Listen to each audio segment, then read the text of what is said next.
My name is Loretta Josephine McKenzie. Most folks just call me Miss Loretta, or when the grandbabies were little, Nana Lowe. 2 years ago, on Christmas Eve, I sat at my own kitchen table with a cup of coffee gone cold and watched red and blue police lights bounce off the snow outside my window while my only son was handcuffed under the Christmas tree I had paid for. This is how it happened. I buried my husband Raymond in March of 2021. He dropped dead of a heart attack in the hardware store aisle picking out a new mailbox. 1 minute he was holding a brass number 6, the next minute he was gone. 55 years of marriage ended between the screws and the duct tape. The house felt like a tomb after that. 3 bedrooms, 2 baths, paid off in 2009, sitting on a quiet cul-de-sac in Macon, Georgia. I rattled around in it like a marble in a coffee can. That's when Derek showed up. My boy, 42 years old, twice divorced, no savings, no driver's license, 3rd DUI, and a girlfriend named Brittany who wore leopard print everything. They pulled into my driveway in a dented Dodge pickup with a U-Haul trailer full of flat-screen TVs and gaming chairs. "Mama, it's just temporary," Derek said, hugging me so hard I smelt the whiskey on his jacket. "Me and Britt lost the apartment. 30 days, tops. You won't even know we're here." I knew better, but a mother's heart is a foolish thing. I handed him the key to the spare bedroom and told him supper was at 6. 6 months turned into 2 years. At first, it wasn't terrible. I cooked, they ate. Derek promised he was working leads. Brittany did her makeup tutorials on TikTok for my dining room table. They paid exactly $0 toward anything. The electric bill doubled. The water bill tripled. Brittany took 45-minute showers singing Adele. My Social Security check is $1,938 a month. After groceries for 3 adults and Brittany's $180 hair appointments, I was dipping into the burial money Raymond and I had saved. I noticed little things first. My mail started going missing. Then my credit card statement showed charges I didn't make. $428 at Best Buy, $1,200 at a jewelry store in Atlanta, $800 cash advance at a casino outside Savannah. When I asked Derek about it, he looked me dead in the eye and said, "Mama, somebody must have hacked your account. You got to call the bank." I called the bank. They told me the charges were made in person, with ID. My ID. That's when the real fear started crawling up my spine. One Tuesday in October, I went to pull money out of the ATM for groceries and the machine said, "Insufficient funds." My savings account, the one with $42,000 left of Raymond's life insurance, was down to $187.42. I drove straight home, hands shaking on the wheel. Derek was in the living room playing Call of Duty, feet on my coffee table. Brittany was painting her nails fire engine red. "Derek," I said, voice steady as I could make it, "where did my money go?" He didn't even pause the game. "What money, Mama?" "The money that your daddy and I saved for 35 years. The money that was supposed to bury me one day. Where is it?" Brittany blew on her nails. "Maybe you spent it and forgot, Miss Loretta. Dementia hits everybody different." I felt the room tilt. That night, after they went to bed, I sat down at Raymond's old roll-top desk and started opening every piece of paper I could find. I went through the trash Brittany kept missing. I found shredded receipts, carbon copies, everything. By sunrise, I had a pile that made me sick. 4 new credit cards in my name, total limit $38,000. A title loan on my paid-off 2014 Buick for $12,000. a personal loan from an online lender for $15,000. My signature forged so perfectly, it could have fooled me. Bank withdrawals totaling $41,000 over 18 months, all signed L.J. McKenzie.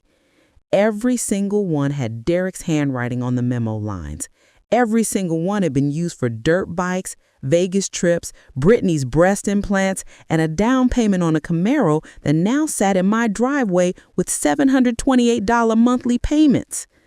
I sat there until the sun came up, holding the forged copy of my own driver's license he must have made at one of those fake ID shops on the south side. My face, but the birth year changed so the casinos wouldn't flag him. I didn't cry. I got mad. Quiet, cold, Bible Belt mad. I made 3 phone calls that week. First call, Detective Angela Morales, Fraud Division, Bibb County Sheriff's Office. I'd gone to high school with her mama. She listened for 45 minutes while I laid every document on her desk like a poker hand. Second call, Adult Protective Services.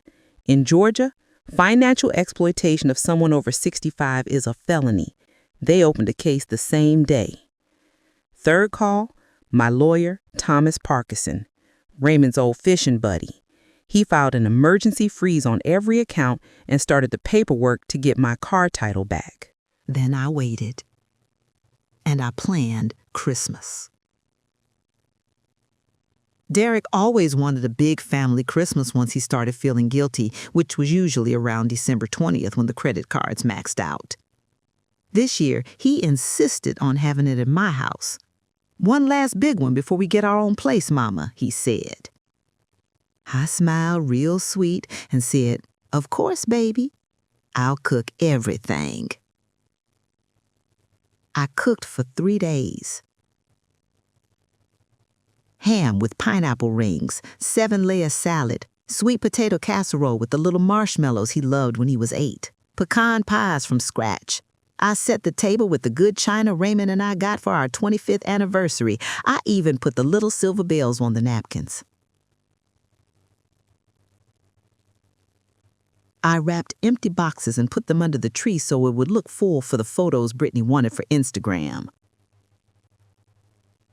Christmas Eve morning, I got up at 4 a.m., started the cinnamon rolls, and watched the snow start to fall. At 10:17 a.m., 2 sheriff's deputies and Detective Morales knocked on my front door. Derek opened it in his pajamas, grinning with a Santa hat on. "We didn't call the law officers. Everything's fine here." "Sir, step back," Morales said.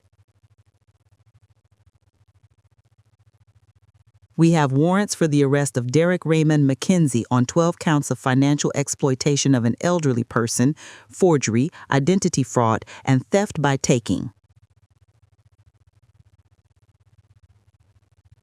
The Santa hat slipped off his head when they turned him around.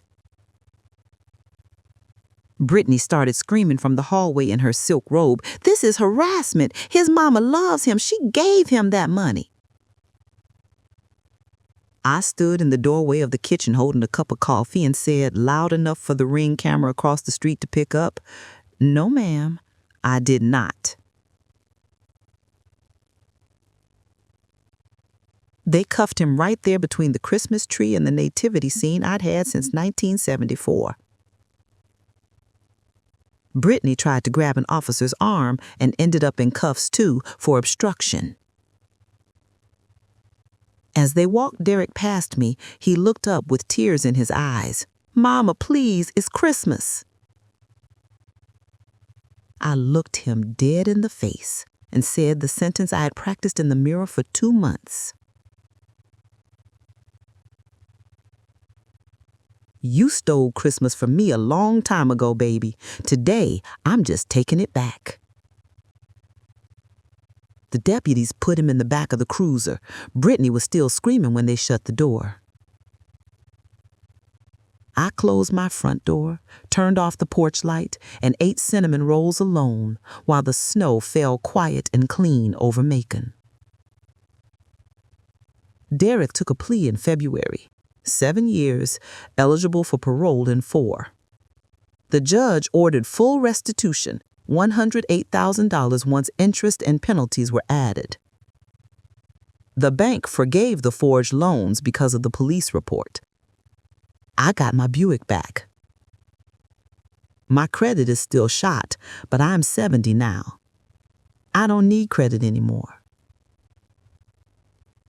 Every December, I still put up the same Christmas tree. I still cook the ham and the 7-layer salad.